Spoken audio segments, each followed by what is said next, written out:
Welcome everyone. So excited to have you join us for the first installation of Racial Justice Reads at Facing Race 20, our virtual offering. So excited about kicking off this series with these amazing essayists and memoirists, these powerful authors. I'm gonna start a little bit by introducing Racial Justice Reads as a series. This was founded, it was started in 2018 at Facing Race in Detroit. And it was originally conceived of as kind of a book fair, thinking about the ways that books have become such important tools, particularly, I think there's a long history of this, but particularly thinking about the impact that books have had in advancing the conversation around race as a tool, you know, in the racial justice movement. And so at that time, we had the amazing honor of inviting authors who were both widely known throughout the racial justice movement and who were maybe not as well known, but are close friends and folks who had made important and beautiful contributions through their writing to the racial justice movement. So Racial Justice Reads was such a success at that time. And it was such a kind of just joyful nerd gathering, you know, and I always have identified myself as a racial justice nerd. And it just felt like a homecoming. So I got really excited about continuing the project at Race Forward. And so we were able to launch Racial Justice Reads live this summer with a 3-part virtual series of author panels that were genre specific. And so we'll definitely provide links in our final document for y'all to check out the videos of those 3 events. We did young adult fiction, memoir, and speculative fiction, and they're really beautiful offerings. And now we've come to another Facing Race, a really special gathering because we are just being resilient and resisting the kind of crushing factors in our lives right now to really come together again and provide this space, this coming space. And I'm thrilled to have these really brilliant minds kick us off. I'm gonna introduce them in a minute. I just wanna share, I'm Rosanna Cruz. I go by RC. I use they, them pronouns. I'm based in New Orleans, Louisiana, and I'm the founder of Racial Justice Reads. I'm a former staff person at Race Forward, and I'm also, I'm trying to stop saying aspiring because I am legit writing, but I'm an aspiring author. I work mainly in speculative fiction, but I also do a lot of movement writing. And I'm a parent and intersectional feminist. And I'm really excited for this series of Racial Justice Reads, where I just want to share, you know, I'm really trying to center Blackness this year as a non-Black person of color, as a person who's been raised in Black communities in the US and has benefited greatly from Black leadership in the racial justice movement. I wanted to just model what I think a lot of us could be doing in advancing racial justice by recognizing that when we say people of color, you know, W. Kamau Bell says, you know, he doesn't like the term because it sounds like a really long hug, you know, one that just takes way too long. And I think the flattening that the term people of color has created has been harmful for our movement. And so in the interest of really recognizing the power of the diversity within our movement and diversity within the term people of color, this really wanted to be intentional about specifically focusing on Black authors. And so I want to do that respectfully and intentionally and with immense love lifting up Bell Hooks's essay, Loving Blackness as Political Resistance. And so with that, I'm really excited to introduce our authors. One of the great things is that we have folks whose, y'all are kind of getting the first taste in a lot of ways for books that are about to be released. I want to introduce first Nadia Owusu, who is just a really exciting person for me to meet because I've been familiar with her movement work. And now we get to talk a little bit about her writing. Nadia Owusu is a Brooklyn-based writer and urbanist. Her book, Aftershocks, a memoir, will be published by Simon & Schuster in January 2021. Her lyric essay chapbook, So Devilish a Fire, won the Atlas Review chapbook contest, and her writings appeared or is forthcoming in the New York Times, the Washington Post, the Lilly, Quartz, the Paris Review Daily, Electric Literature, Catapult, Epiphany, and others. She's the recipient of a 2019 Whiting Award, and I'm so thrilled to welcome you, Nadia. Thanks so much for joining us. Thank you. Yeah, thanks. And I'm going to introduce also Damon Young, who is a writer, critic, humorist, satirist. He's the author of a memoir called What Doesn't Kill You Makes You Blacker, a memoir in essays from Echo HarperCollins, which is described as a tragicomic exploration of the angst, anxieties, and absurdities of existing while Black in America. And it won the Barnes & Noble 2019 Discover Award. It was longlisted for the PEN America Diamondstein Spielvogel Award and nominated for both an NAACP Image Award and a Hurston Wright Legacy Award. And it's a Krauss Essay Prize nominee. NPR named it one of the best books of 2019, calling it an outstanding collection of nonfiction. I think a lot of us know and are grateful for the fact that he is the co-founder and editor-in-chief of Very Smart Brothers, coined the blackest thing that ever happened to the internet by the Washington Post. And he's a contributing opinion writer for the New York Times and a columnist for GQ. Welcome, Damon. So excited to have you join us. I'm excited to be here. Thank you for that lovely intro. Thank you. Looking forward. We have a third author, Marlin Peterson. I'm going to read Marlin's bio, and Marlin's going to be joining us just in about 15 minutes. And I wanted to just lift up Marlin as also a former Facing Race presenter. Marlin is the host of the Decarcerated podcast and Atlantic Fellow for Racial Equity. He's also the founder and chief reimaginator of the Presidential Group, a social justice consulting firm, and a 2015 recipient of the prestigious Soros Justice Fellowship. Marlon spent his 20s inside of New York State prisons for his involvement in crime as a teenager. During that time, he earned an associate's degree in criminal justice with honors. He spent the last 5 years of his incarceration as the head of the Transitional Services Center. He also spearheaded and designed an experiential workshop for incarcerated men and college students from Vassar College called Vassar and Otisville, two communities bridging the gap. And I will definitely revisit this bio briefly and welcome Marlon when he's able to join us. And thanks everyone so much for your patience.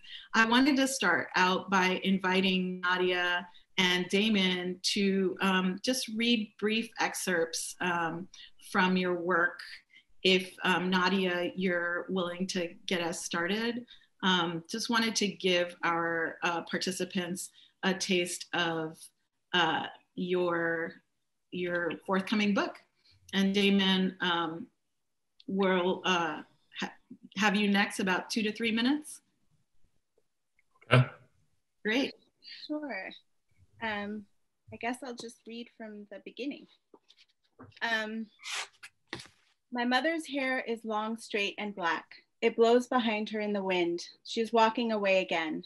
In the moonlight, she is a phantom ship drifting out on obsidian waters toward the place where the sky and ocean meet, disappearing over the curvature of the earth, and the moment is so evanescent, so intangible, that I am already wondering, a wisp of her still in sight, if she was ever there at all. She does not turn to see me in the doorway.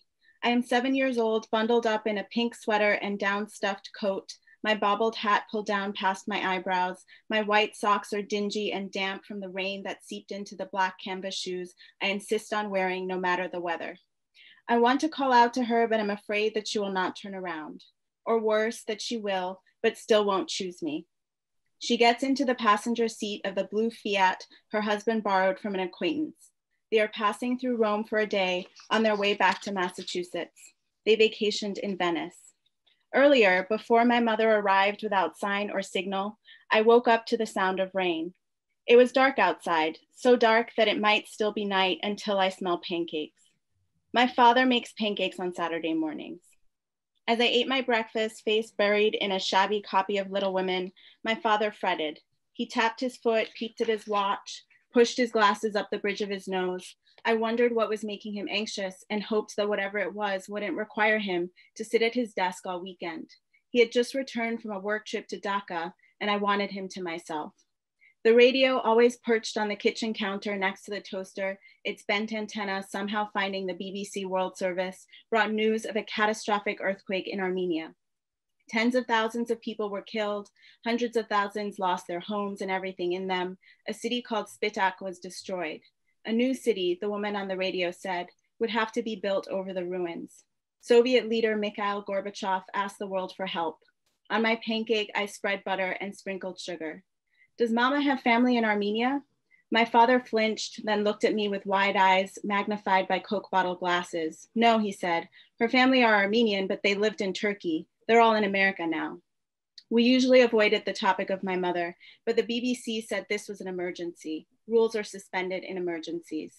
I'm half Armenian, but was not sure if the earthquake had anything to do with me. My Ghanaian father, stepmother Annabelle, sister Yasmin, and I live in Italy. This was the first I'd heard of the Caucasus Mountains, the fault rupture point that caused the event. I asked my father what an aftershock was. He said they are tremors in the earth that follow an earthquake. They are the earth's delayed reaction to stress. I'll stop there. Thank you so much, Nadia. Thank you. I'm not, this is kind of a surprise, so I'm not sure what to read. So I'm still looking for a passage. I will start actually at the end of my book, and this is the last chapter. It's called Zoe, and it's addressed to my 4-year-old daughter. It's about me raising her. She will know why there's a small broom on a wall underneath the picture of our wedding day, and she will know what jumping the broom means and where that act originated from. If she is interested in college, she will know that despite neither of her parents attending an historically Black college or university, Black colleges are legitimate options. She will be able to code switch, but she will never be pressured by her parents to do so. She will be taught the third verse of Lift Every Voice and Sing, which I didn't even know existed until a year before she was born. She will eat healthy-ish soul food. I haven't quite decided yet when an appropriate age for her to use nigga would be, but I want her to know and be comfortable with that word. I want her to eventually be a veteran nigga user like her mom and dad. I desired meeting and marrying a woman I could nigga banter with. Now that I found that, I look forward to providing nigga use mentorship for our daughter. Perhaps she'll never be interested enough in spades to learn how to play it, but she'll see Alicia and I challenge and beat our friends enough and have so much fun doing it that it'll be hard for Zoe to resist that temptation. And she will also know that her grade of Blackness cannot be determined by how quickly she takes the spades, how easily she learns to wobble, or how interested she is in rap music.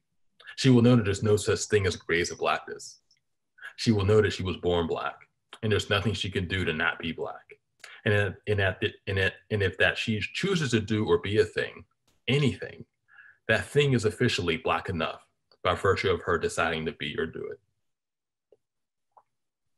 She will be taught that while Black people have been victims of oppression, subjugation, bias, and hate, and while we face these things in various forms and in various measures of intensity for the duration of the hundreds of years we've been in America, Blackness itself is not the problem.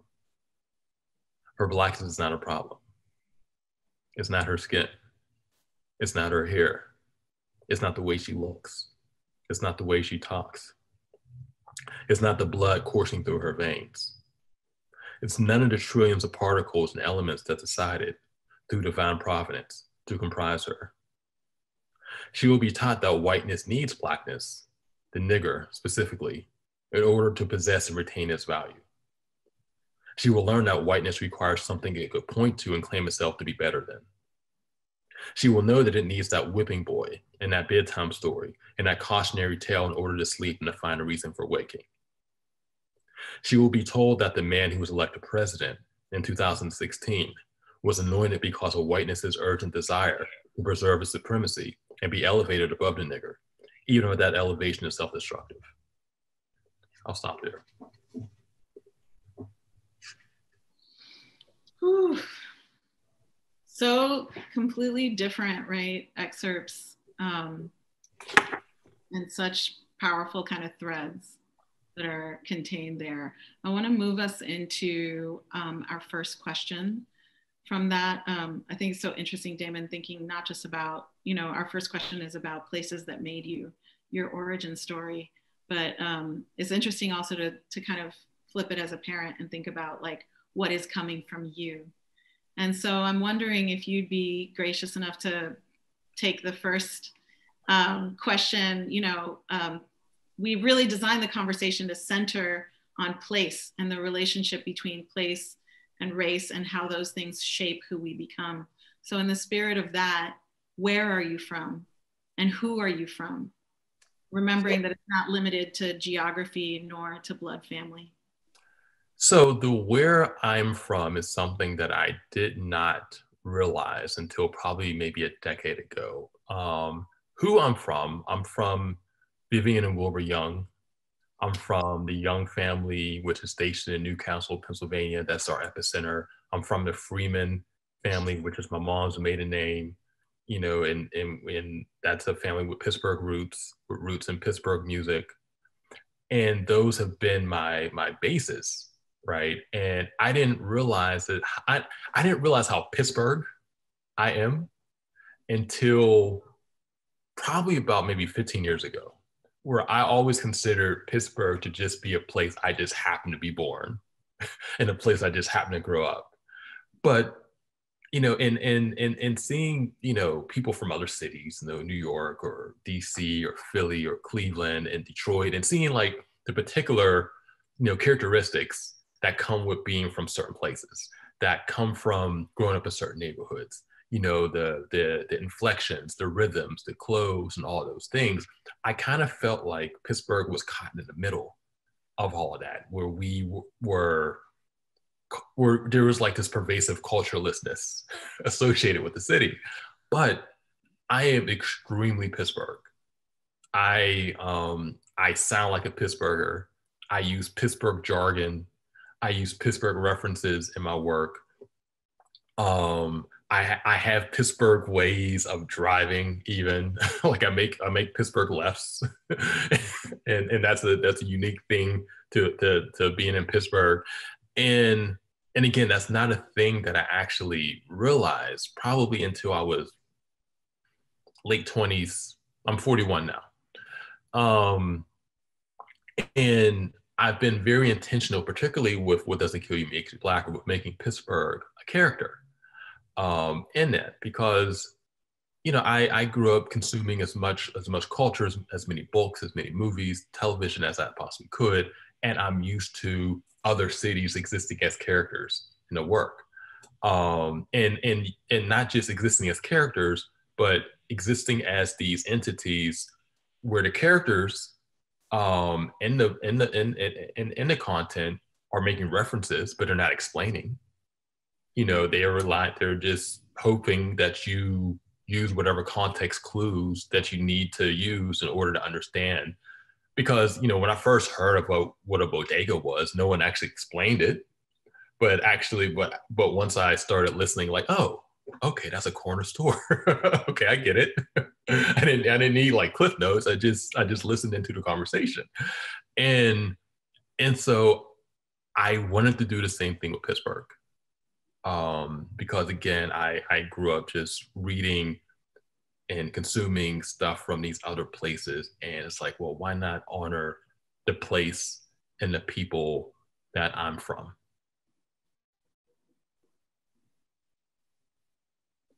Thanks so much for that. Nadia? Sure. So listening to Damon talk, I was reflecting on how through much of my life, I sort of longed to be able to say that sort of statement, like I am very Pittsburgh, for example. But I've always had a very complicated relationship to every place that I've ever lived, including this one. So I was born in Dar es Salaam, Tanzania. And my father, Nadia Owusu, belonged to the Ashanti tribe of Ghana. And my family has lived in the Kumasi area of Ghana for as long as it's possible to trace or remember. And I was raised among my father's people in many ways because my mother left when I was 2. And the Ashanti culture is matriarchal and people live in extended families. So my aunties are also my mothers. And my aunties, my father's sisters all lived in England. And so we had this deep tie to the Kumasi area in Ghana. My grandmother still lived there, but I never myself lived there.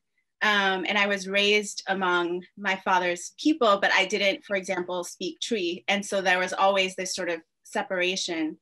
My mother's Armenian American, and her grandparents came to the United States as refugees after walking across the Syrian desert to escape genocide in what was then the Ottoman Empire and is now Turkey.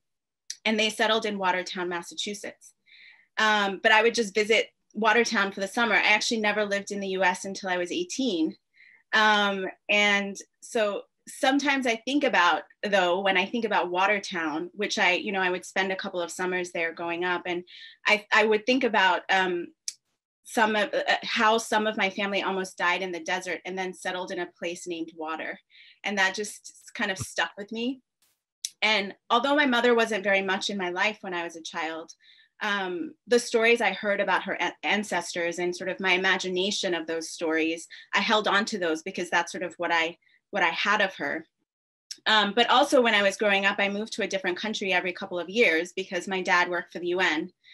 So that was an additional complication. Like I never lived anywhere for more than a couple of years. And we lived everywhere from Italy to Uganda, Tanzania, Ethiopia, kind of moving back and forth. I went to boarding school in England. My father eventually remarried, and my stepmother belongs to the Chaga tribe, who have long lived on Mount Kilimanjaro. And so I also grew up among her people on Mount Kilimanjaro, and then also in Dar es Salaam in Tanzania. So I always had this feeling of straddling worlds, and just as we were settling into a home, it was time to say goodbye. I was just learning the language and I had to adapt to a completely different place. And then I think also being Black, when I was visiting my mom's family in the States, people often thought that I was adopted. And when I was among my father's family, it's like, why don't you speak Twi? Like, how can you be Ghanaian if you don't speak Twi? And then being Black in all of the different countries I lived in was a completely different thing. Being Black in Italy was very different from being Black in Ethiopia. And so I was always sort of figuring out what the meaning of my body was in any particular place that I lived in.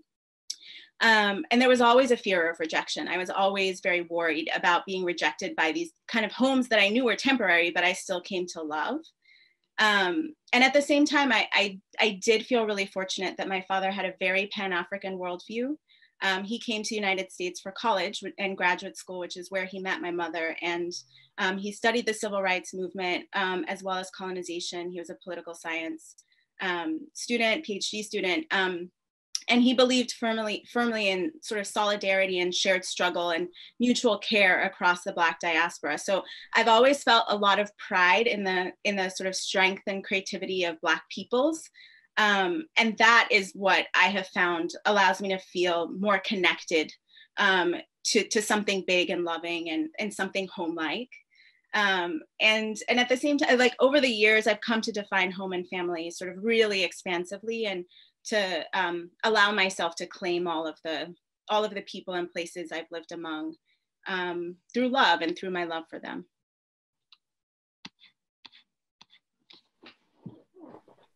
Thanks for that, Nadia.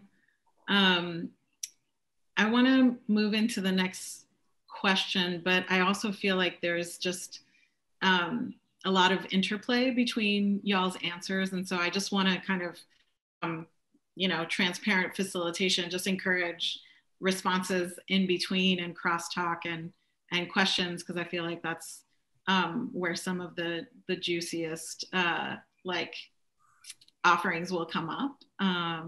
Because I feel like, even just thinking about, Damon, when you were reading the excerpt about your daughter and how Blackness is defined, it felt like something that would be really resonant in Nadia's experience, right? Of your Blackness being questioned, right? Or the questions that came even from your own family in terms of your origins, right? So wanting to open that up and also recognize Marlon has joined us, and we're real excited to welcome him. So I'll just give a moment, Nadia or Damon, if y'all want to jump into a little bit of crosstalk, and then we'll bring Marlon in. Okay. Well, I mean, it just hearing Nadia and I's background, it does seem like we've had, there's a spectrum of experiences that you could that or ways to answer that question, and it feels like we are kind of at opposite ends of that spectrum, where Nadia has been all around the world and has lived in various countries, various continents, and in many places hasn't really been able to get settled. Whereas I am as settled as someone could possibly be. I mean, I bought a house here 2 years ago, and I went to school, undergrad for 4 years in Buffalo, or 4 years undergrad and a year grad, but I've been back in Pittsburgh ever since. And so, and again, and I think that concept of place, right, is something that, to be honest, I felt somewhat self-conscious about, just because Pittsburgh is not necessarily a city that is on people's tongue when you think about Black America, right? And so when I had these conversations with people from these other cities that had these really distinct cultures, I kind of, whatever the opposite of overcorrection is, I guess flattened my own, I guess Pittsburghese or whatever, and it didn't necessarily become real to me until probably about a decade, a little over a decade ago, where it's like, I am not just from here, like I am here. It courses through my veins, and again, though, like I was saying, I mean, Nadia's experience obviously is a bit different now. And Nadia, you said that you had a complex relationship with where you are now. Yeah. So can you expound a bit on that?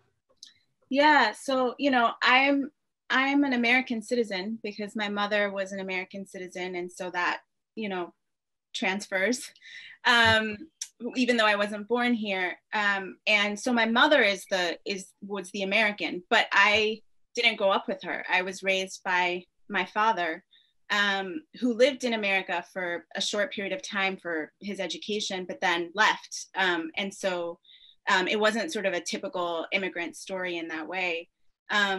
And so although I sound very American, which I have for a long time, I actually had a British accent until I was around 10. But then I went to an international school that had American teachers mostly. I think when we moved to Ethiopia, there was an American international school. And so my accent shifted and I began to sound very American. So I arrived here for college, with my US passport and sounding like an American, but didn't have very much experience of this place. But unlike sort of an international student who might be moving here, I was assumed to be American immediately, and I was assumed to be Black American immediately, which I am, you know, but also that it's like I'm coming from a different context. And so I had both the opportunity and sort of the sort of tricky situation of being presumed to be from a place and of a people, which kind of rapidly teaches you like how this place is going to interpret you, whether or not that has anything to do with who you are. And so I think for me, unlike many sort of African immigrants, because I was assumed to be American, I learned very quickly what it meant to be Black in America in a very different way. And so I have like African immigrant sort of uncles, for example, who live in the Bronx, who still do a lot of the work that that is, you know, the tensions between the African immigrant and the African American is real. And, you know, it's because of the way that Blackness has been created and used in this country that the African immigrant often, it's not in all cases, but often will try to separate themselves from African Americans. And I've even heard like people in my family say things like, well, we're not that kind of Black, you know, but it's like, but I am that kind of Black, you know? And so I think I had to come to quickly understand sort of this country, and at the same time, wanted to be really careful and clear about the ways in which not growing up here, and given sort of the different history and relationship that I have to America, in that the American side of my family is Armenian, wanted to be really careful about acknowledging the ways in which coming here as an immigrant in some ways has privileged me. And so my relationship is different in some ways, whether or not I've been given advantages because of that as well. And so it's an ongoing conversation that I have with myself, this relationship that I have to America. But I will say though, Damon, as you were reading your excerpt, and I've read it in the book, and I remember thinking this at the time, is that in many ways, although the language is different, like my dad delivered largely the same kinds of messages. And I think he wanted to be really deliberate about the kinds of messages that you were sharing in that excerpt, because, you know, living, for example, in Italy, you know, there was a lot of racism. We were like one of the few Black families around, really. And so he wanted me to always have this pride in my Blackness and didn't want it to be defined by anyone else or to have it questioned. And so so that even though we're coming from such different places, like that message was still necessary. You know, my dad still really made sure that the same kind of message was delivered to me growing up.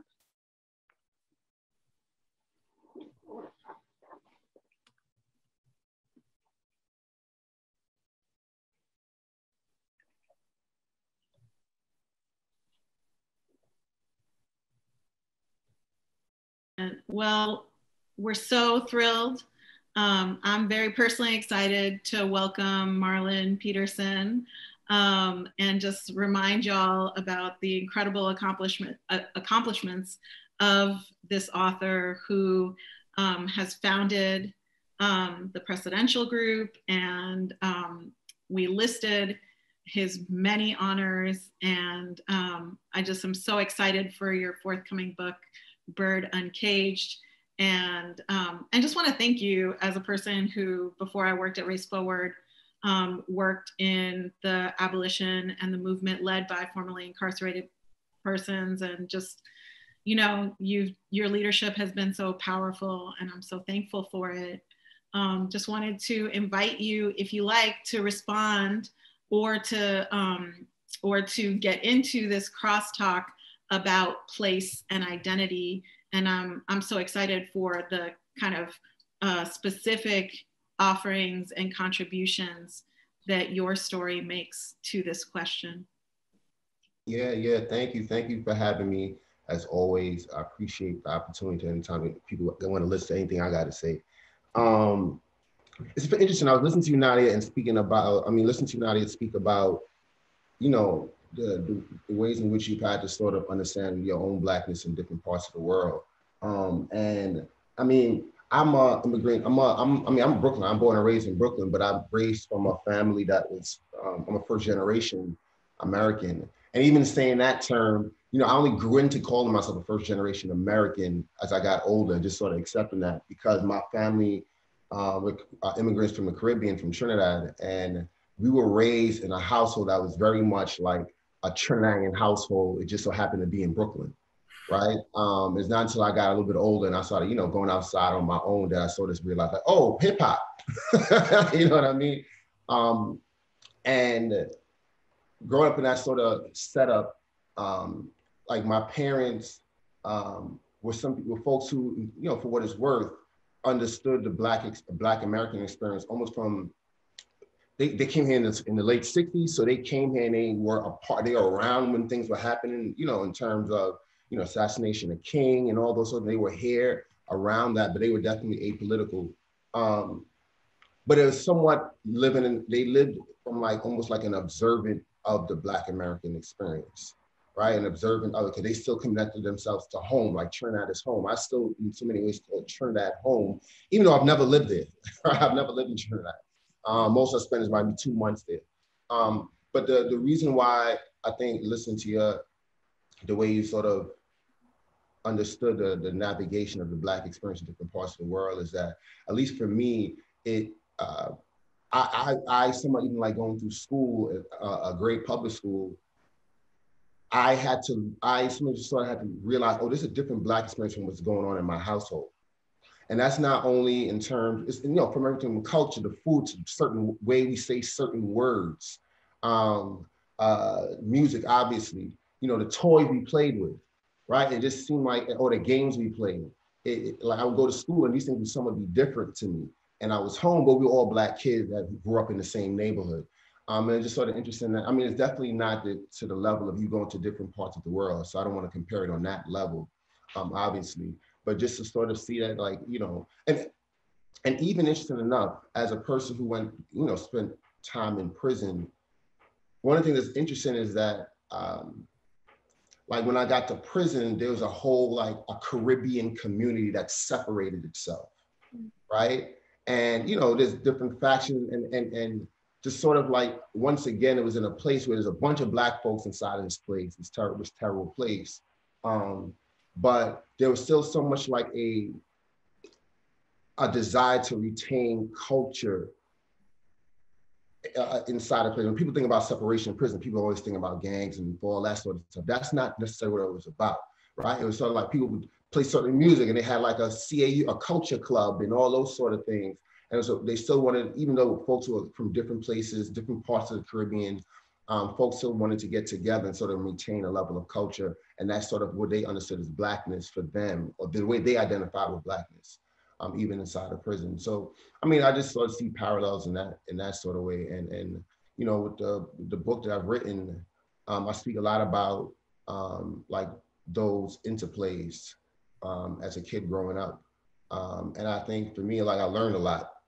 I can tell you this stuff now because I wrote this book. Before that, I was just living it. You know what I mean? But right, I kind of understood it a little bit more than that, the way I could articulate it. Yeah, Marlon, I do think from my experience, the sort of Caribbean immigrant and the African immigrant experiences do have a lot of connections and parallels. And it's interesting to hear you kind of talk about those experiences, because I think for some of my sort of extended family who have lived in the US for much longer than I have, it's very similar. And what they talk about too is like, there's the flattening of culture that happens because of the construction of race. So like you're asked to like flatten your culture and not sort of emphasize your culture. And that's true. The construction of race requires that of everyone, really. That's what whiteness did. It sort of like destroyed any cultures that existed. And the same sort of phenomenon kind of is what some immigrants are sort of pushing back against in terms of the Black experience. And the same thing with like Asian American is like a construction that doesn't exist, or Asian is a construction that doesn't exist outside of the United States. Like somebody in Malaysia doesn't think of themselves necessarily as Asian, but when they come here, it's the flattening that happens. But at the same time, I think like that is very true, and it's important to continue to to focus on our cultures and celebrate them. And then there's like the concept of solidarity, which is like really important. And what's really exciting to me now, because similar to you, Marlon, like my family here have sort of, I've kind of been in conversation with them a long time, pushing them around this question of sort of the separation and why separating yourself. But I'm seeing now an opening. I think maybe because of the Black Lives Matter movement and how it has taken hold as well in places like Nigeria, like the conversations are much more connected in terms of freedom struggles. And that existed too around the fight, like against colonization and the civil rights movement were very much interconnected. But I think we're seeing that again now, that solidarity. I think there's an opportunity to come together in different ways.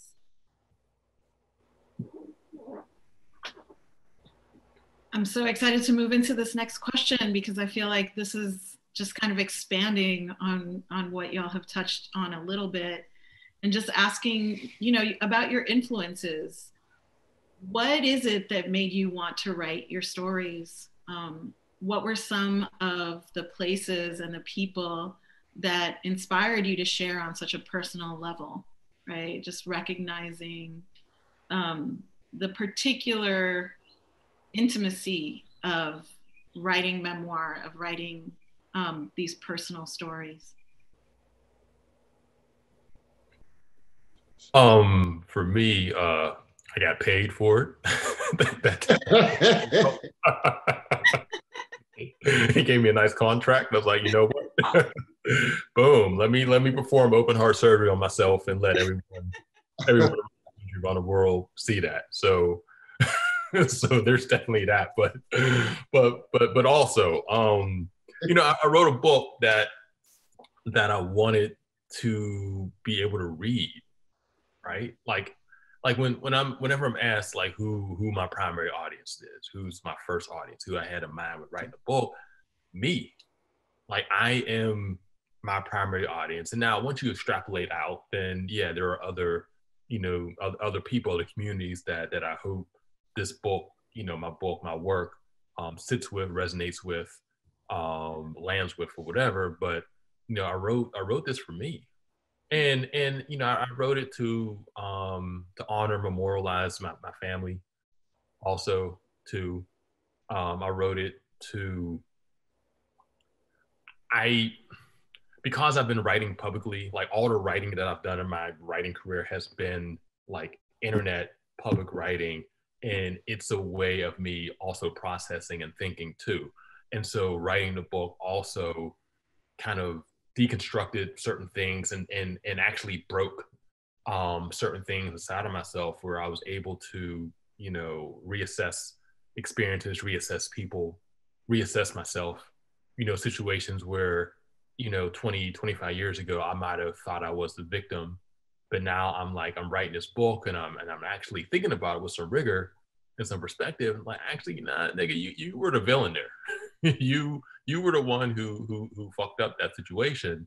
And even though you've gone 25 years now thinking that you have been victimized, but you were actually the one who was doing, you know, was doing the villainy.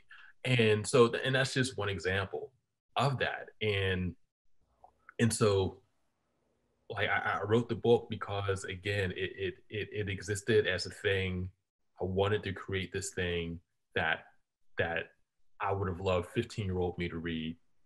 I would have loved 25-year-old me to read, you know, and also too, because of the particular, you know, examples and threads of anxiety and vulnerability and neuroses that exist throughout the book.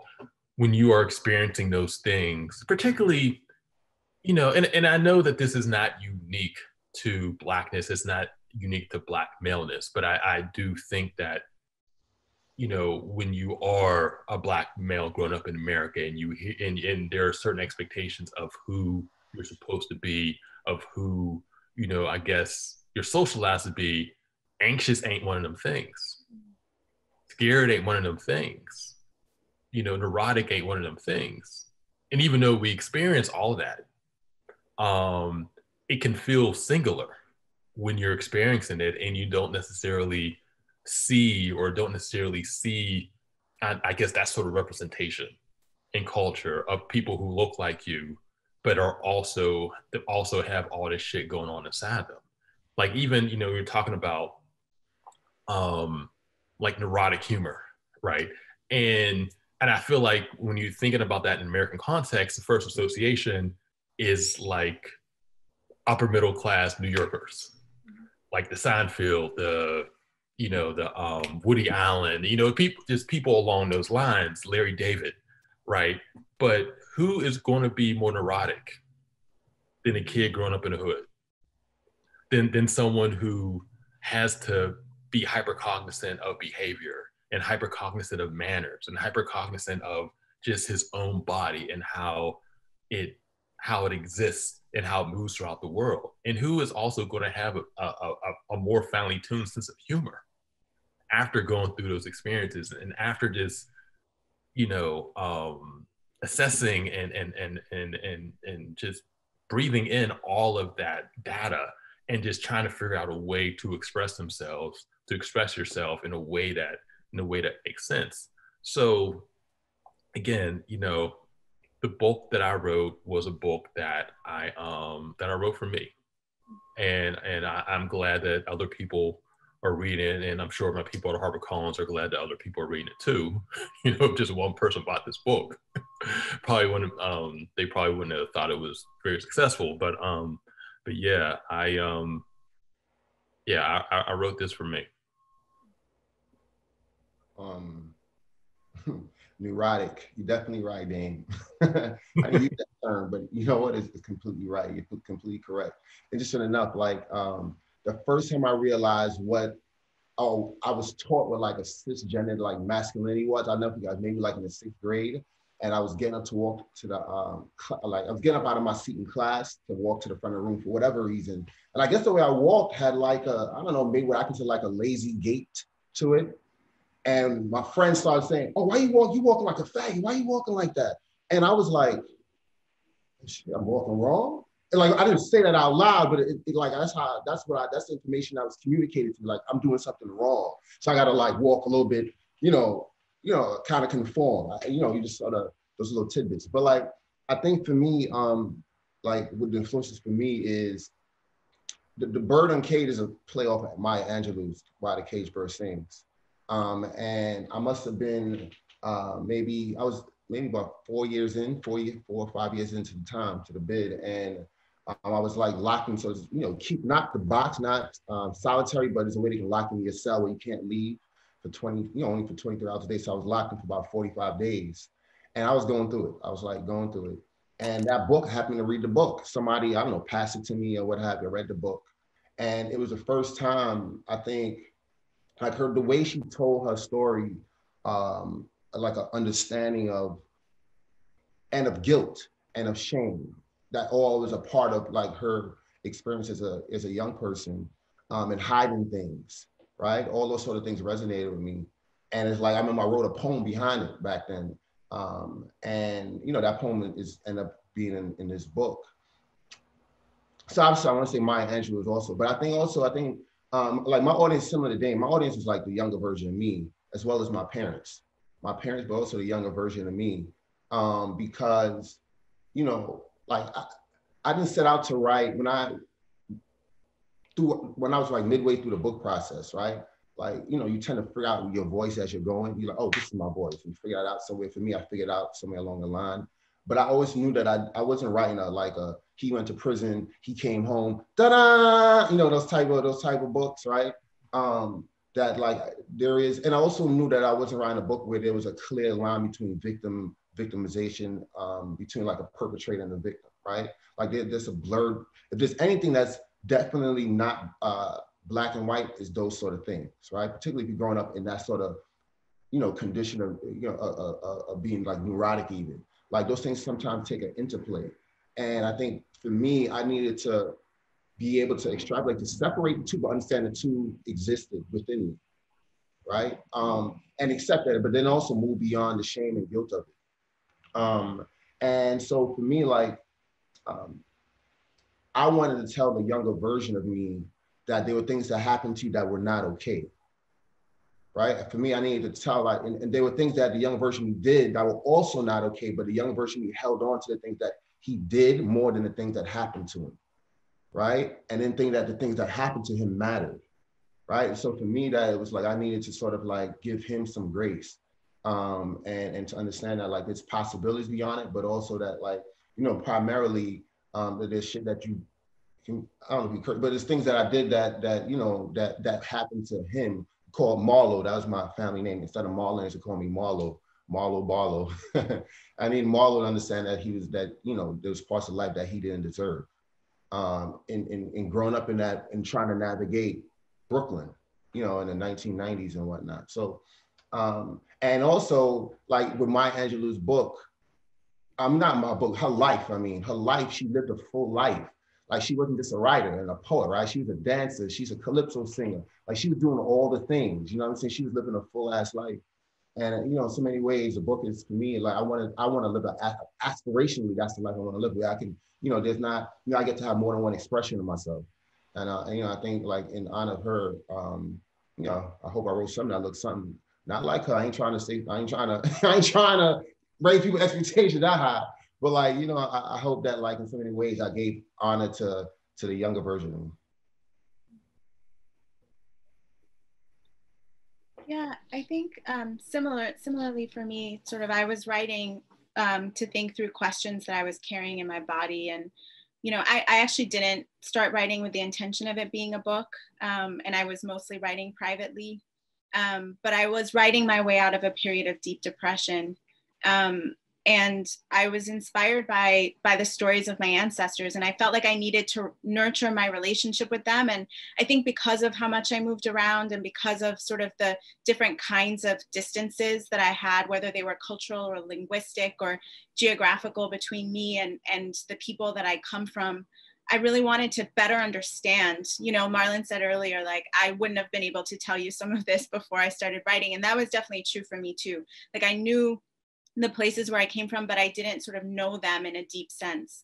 And I wanted to, and I felt like I needed to in that moment. And so, you know, the research and the writing that I did about Ashanti history, about colonization, you know, the fight for independence, what came next with Kwame Nkrumah, the history of Armenians in what is now Turkey, the genocide, the kind of incredible story of resilience and survival of my Armenian ancestors, and the story of how they arrived in America as Asiatic Turks and petitioned the courts to become white, and then what that whiteness sort of granted my mother's family here. I needed to understand all of that. And, you know, doing that work did make me feel more connected to my history and to the people who made my life possible. And it also helped me to find myself in a way, because I was able to sort of narrate myself into those stories and contextualize my life through those stories. And also the reality is that, you know, the way my family's stories are told in history books is not the whole truth. It's not even close to the whole truth. You know, the Armenian genocide is still denied by many countries. The very little African history that I learned in school was written from a Western perspective. And even when we were physically living in Africa, there was very little African history. We were learning about European history for the most part. And then the story that I learned about America, and particularly Black people's place in America, and the ways in which Black people built America, was not a story that was readily available to me living outside of this country. And that the history of America that I had been sold was a white invention. And so I needed to sort of come to understand all of those histories in sort of a deeper way, and in a way that sort of served me and honored my family and where they came from. And like Marlon too, I was inspired by a lot of writers. You know, we have a long legacy of writers who, you know, I can kind of think of as a council of elders, like June Jordan, like Maya Angelou, Audre Lorde, Chinua Achebe, Ngugi wa Thiong'o, and James Baldwin, of course, always James Baldwin. But they were all telling those stories from their guts, and they were writing for Black people and for themselves. And, you know, I think often about, there's this Toni Morrison essay, I think it's called Rootedness, and she sort of describes the characteristics of Black literature. And some of the things that she kind of pulls out are that, you know, Black literature has an oral quality. And the Ashanti people there's a very long ancient oral storytelling tradition among the Ashanti people. And in fact, the Anansi stories, which are kind of known now sort of around the world, survived the Middle Passage and are actually told on the islands of the Caribbean. And so that really like sort of resonated with me. So I wanted to be able to write in that tradition, sort of acknowledging the oral quality of the history that I come from. And then another thing that she pulled out was that there's sort of a recognition of multiple ways of knowing, earthly and unearthly, and sort of holding tensions, which was kind of what Marlon was describing. It's not one thing or the other. It's not binary. It's not good and evil.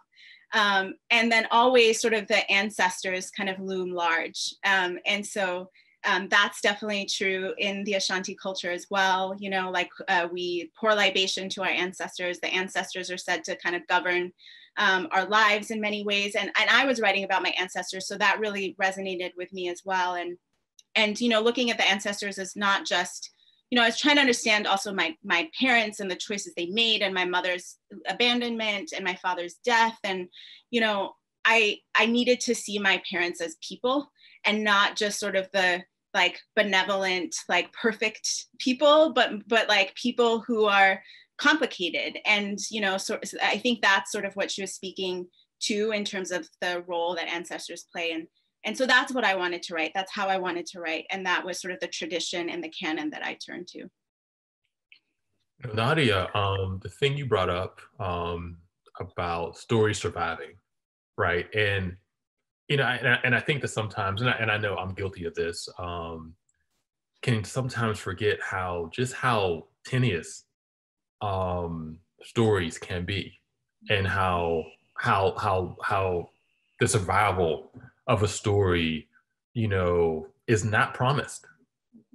You know, our stories, you know, we hope that they carry on. We hope that they continue. We hope that other generations continue to tell them. But there are forces at play that will try to flatten them, that will try to stamp them out.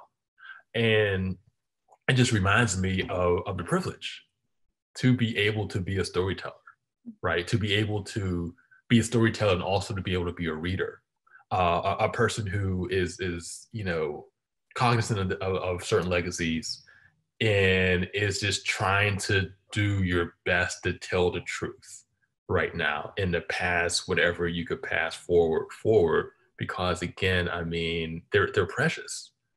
You know, they're these precious, you know, bits of like information and culture and history that do die. Like there are stories that 2020 that, you know, maybe existed 300 years ago that we just are not aware of because they, for whatever reason, for whatever forces were at play that did not allow them to survive, right? And so, you know, and that speaks to the enduring power of the stories that we are aware of, but also just of how crucial it is to preserve. And if we have the opportunity to tell them, to tell.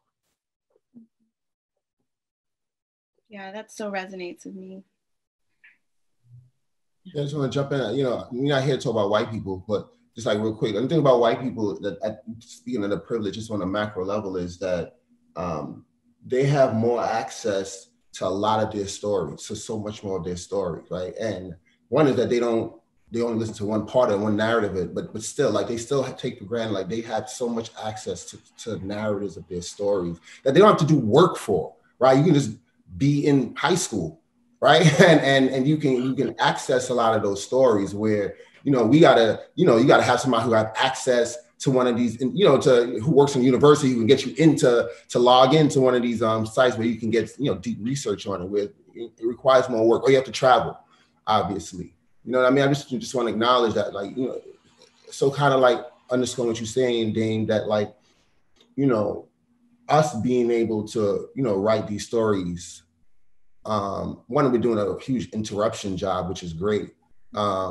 Just in turn, you know, just for that. But also, I mean, like we're canonizing, you know, our little particular whole of a story for other generations that makes it much more accessible.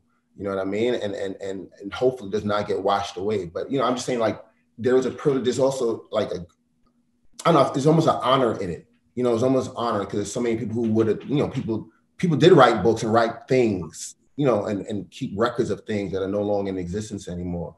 And, you know, so we're kind of like in so many ways, you know, kind of like summoning our ancestors in so many ways, you know.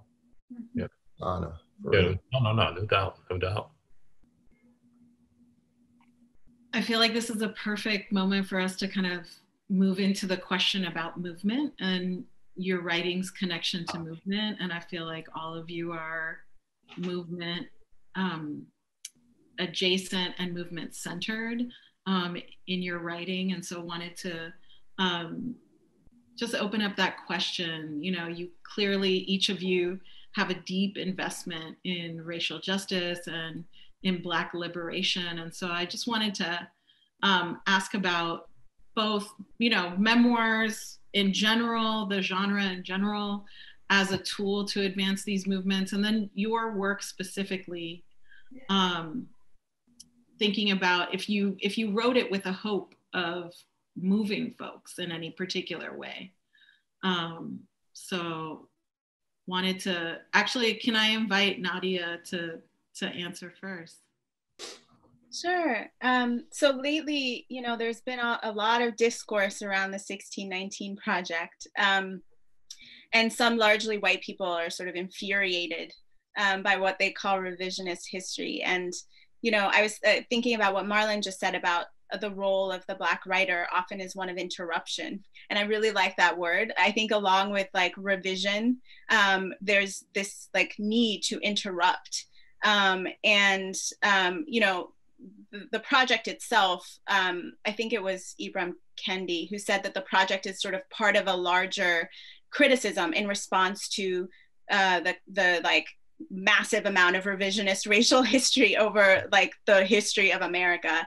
The whole of America is sort of revisionist history from a white perspective. And so that this sort of revision is necessary as an antidote to that, and that this sort of tradition of revision, and to use Marlon's word again, interruption, is largely being written by women, by queer people, you know, by people of color, by younger historians, by Black people, really led by Black people, by anti-racist people, and sort of that's an act of rejection as well. You know, it's rejection of the master narrative. And you know, to me, if sort of centering Black people in American history is revisionist, then it's because the story in which Black people are decentered serves to maintain the current systems of violence and oppression and the status quo. And so I actually, you know, in sort of paying attention to this discourse, I'm all for. I will call myself a revisionist writer, and in the work that I'm doing, I am sort of working to contribute to advancing the movement through the act of revision, through the act of interruption. I'm going to keep using that word, and the sort of like act of reimagination. And I think reimagination is also something that has a long legacy among Black writers in particular, and Black artists generally. You know, there's nothing, like when I think of jazz, for example, it's an act of reinterpretation and reimagination. Every moment by moment, we're reimagining. And so that's sort of a role that I really embrace in my work. And, you know, I wrote about the histories that shaped my family, sort of the Ashanti Empire, the Ottoman Empire, colonialism, the genocide, you know, and then on a private note, sort of the abandonment, mothers, fathers, fault lines in the earth and in my body. And so many of us have these fault lines in our bodies that have nothing to do with how we see ourselves, you know, and the American dream, the fallacy of that, Blackness, whiteness, the fight for civil rights, mental illness, you know, as Damon said, I think in the Black community, we don't talk about that enough. And for me, sort of the anxiety and depression that sort of drove me to this act of revision and reimagination was really necessary for me, because I found that the stories I had been given about who I was, both in terms of my identity, but then also in terms of someone being a Black woman who has struggled with mental illness for much of my life, and also the grief that is sort of daily in terms of being inside of a Black body. So it felt really necessary to me to like not accept those dominant narratives, because I couldn't live in them anymore. For me, it was sort of an act of desperation. I could not live in those stories anymore. And so I wanted to sort of write write a home that I could live in and be part of sort of recreating the story of who we are. And so that's sort of how I have seen sort of Black writers historically sort of tracing that line from sort of reinterpretation, reimagining, and helping us all to be able to see new possibilities. And that's really what I hope to contribute to through the course of my career. I'll jump in. Because Damon actually has his book out in the world and interrupting shit for a minute now, saving for last. You know, one thing I say, the book, you know, the full title is Bird and Cage, an Abolitionist Freedom Song, right? So there's a lot going on in the title in terms of inspiration. There is, obviously I spoke about Maya, but there's also, abolition is the legacy of folks from Angela to Ruth, to Ruthie, to Harriet, to Frederick, you know, Sojourner, there's all those people interplay. And then, you know, the Freedom Song is really a play on Bob Marley in terms of a redemption song, right? All that is like the influence of that title of the book. And, you know, for me, the book is really about in the legacy of, just a legacy in the lineage of Black, you know, freedom songs, freedom writing. Now, you know, I'm not a singer or anything like that, but I do play an instrument. I play an instrument, the steel pan, which is indigenous to the Black ghettos in Trinidad. My father played it, and my older brother played it. Like, you know, we've all played it, you know what I mean? And, you know, for me, I'm like blatant that I don't believe in prisons, like physically brick and mortar shits, right? Prisons, right? And alongside that, I also understand that there's so many things that we're told about ourselves that we believe, whether it be through a notion of masculinity, or definitely notion of like the immigrant story, or who we can be or who we can't be, all these sort of things that cage us.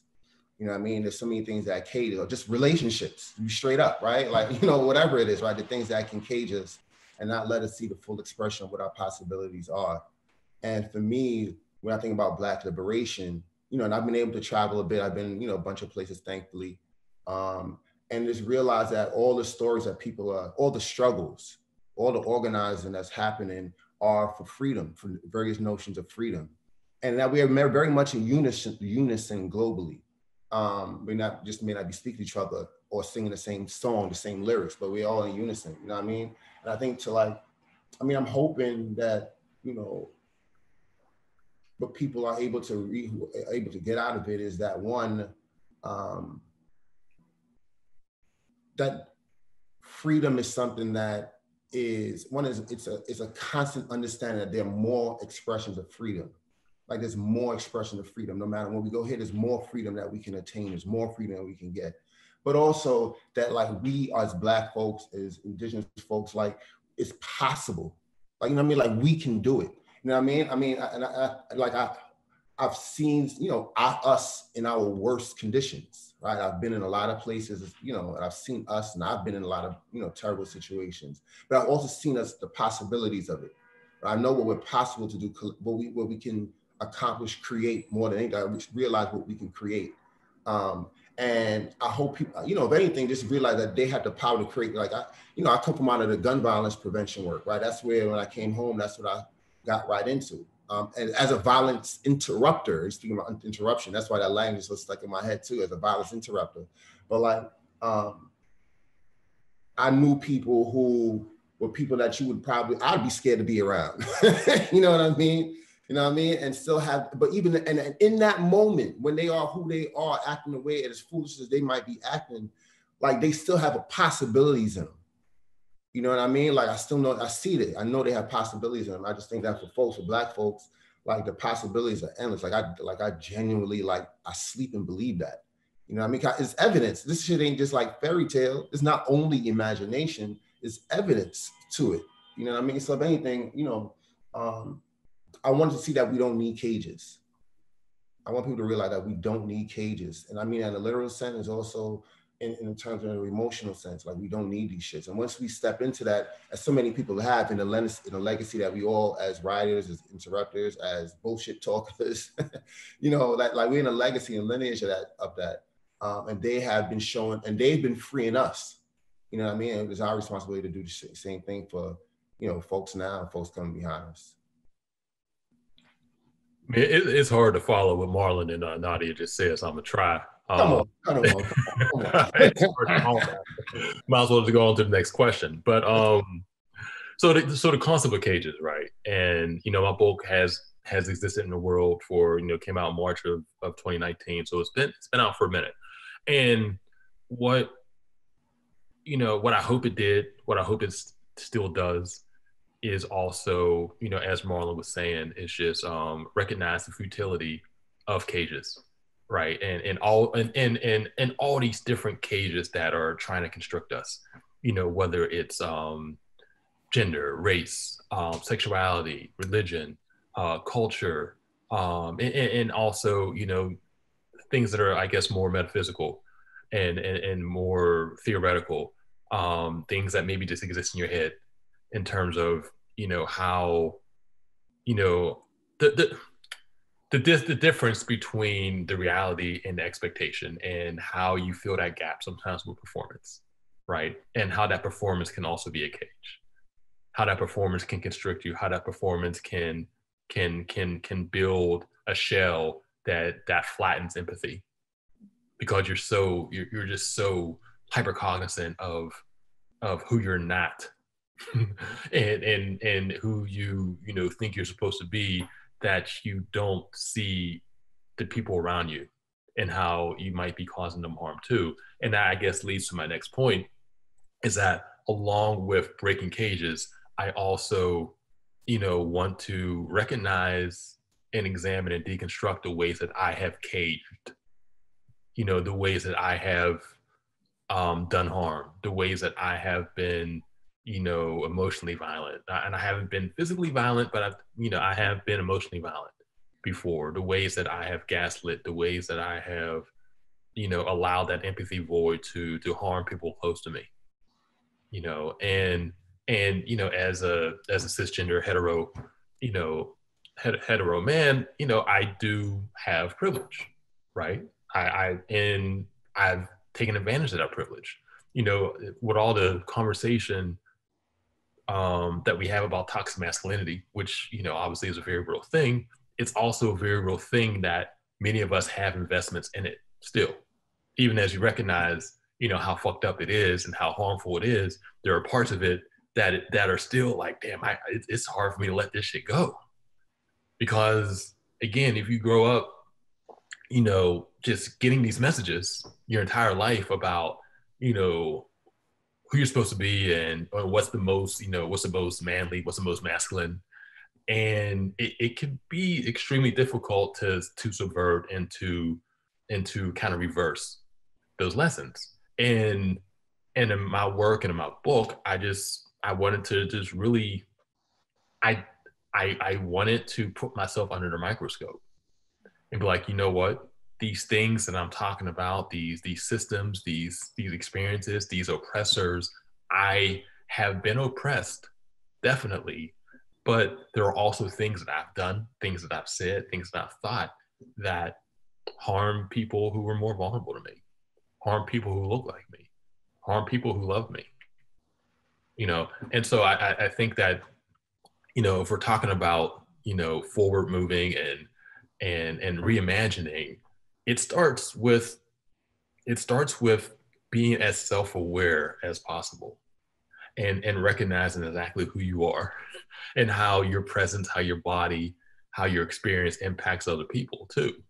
And that's the thing that I try to do my work. I think I succeed sometimes, I fail sometimes, but I don't see a path forward without that sort of just self-examination, that self-extraction, that self-deconstruction. Damon, you totally set us up for this last question, and I'm so sad that we're about to close out, but also the lovely thing about the virtual world is it just can go on and on and on. And so if there are kind of comments or additional offerings that you want to add afterwards, we can sew them in. And I just wanted to offer up, part of Racial Justice Reads is giving our audience action steps and recommendations, turning them on to different cultural items that they should know about that you really feel are advancing racial justice.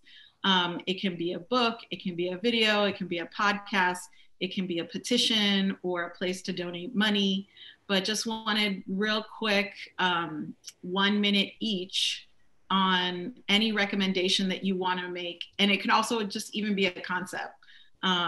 So wanted to go ahead and Marlon, if you could go first, and then Nadia, and then Damon, if you want to close us out.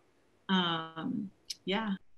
Yeah, thank you for that. And thank you for your time, and thank you for your moderation.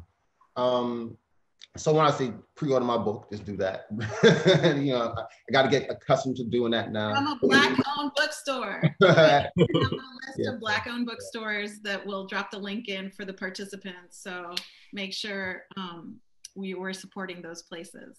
For sure. But the other thing I think is much more contemporary. I mean, this is also contemporary, but it's something that people are going over people's head.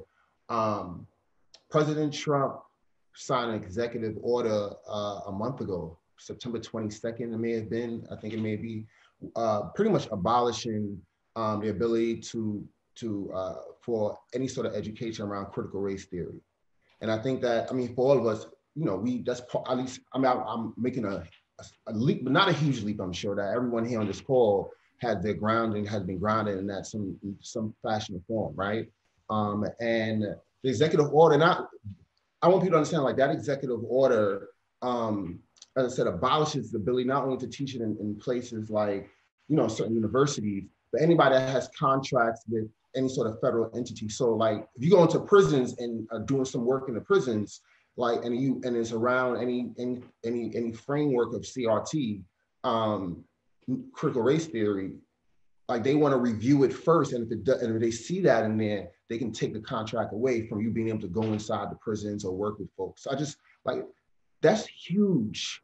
I just want people to understand, like, I think people to pay attention to that, because, you know, that is literally what we're talking about on this call in terms of what we're writing about, you know, what we've written about, right? In terms, it is CRT in so many ways, right? In terms of this self-introspection, and seeing the inside and going outside and seeing the way we cage in different ways. So, you know, that's the thing I'll leave off with. Please pay attention to that. You know, we're thinking about election time. Obviously, speak to your local folks about that, local representatives about pushing back on that. And also in the next administration, make sure that is taken out of the books. Thanks, Marlon. Nadia? So I will definitely re-up what Marlon just said. Really important that people can continue to do this work of discovery and revision. And so definitely would re-up that. I will also plug, you know, pre-order my book. Aftershocks will be out in January. And then I would say another thing that that Damon was talking about in terms of the work that we have to do on ourselves. I would just invite people to do that work, to do the work of self-examination, and writing can be a really beautiful tool through which to do that, because we can't move anything. You know, when we think about movement, we can't move anything in the world that we're not willing to shift and move in ourselves. And so really sort of digging deep and doing that sort of personal reckoning that we all need to do. And then the last thing I'll say is there's so many Black writers right now in fiction and nonfiction creating vital work. And so buy their books, read their books, read Damon, read Marlon. I could list Black writers forever, but definitely buy their books from Black-owned bookstores, but definitely read Black writers. Thanks, Nadia. Damon? Yeah, just to follow, you know, I'll keep putting me at the end trying to follow what y'all are saying, but you know, the last thing Nadia said, there are so many dope ass Black writers doing it today, man. I mean, and I don't know if I'm just hyper aware of this because I'm in the mix right now, but it just feels like just every week, every month, I'm discovering someone new, right? Someone who wrote a new thing, and I'm like, holy shit, where did this person come from? Where did you come from? I thought I knew everybody already, and so there's just so much just tremendous work that is available to consume. you know, buy pre-order Nadia's book, pre-order Marlon's book. My book is where books are sold, but if you can buy it from a Black bookstore, please.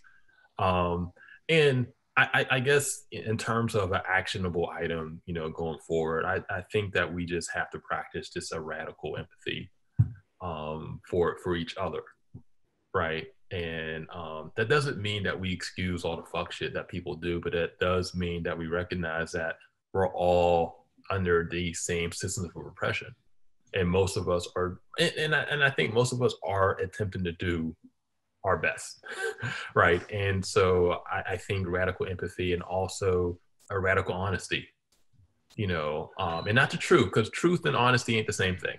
And so recognizing the difference between the two and just being as honest in how you live and how you tell stories as you can possibly be.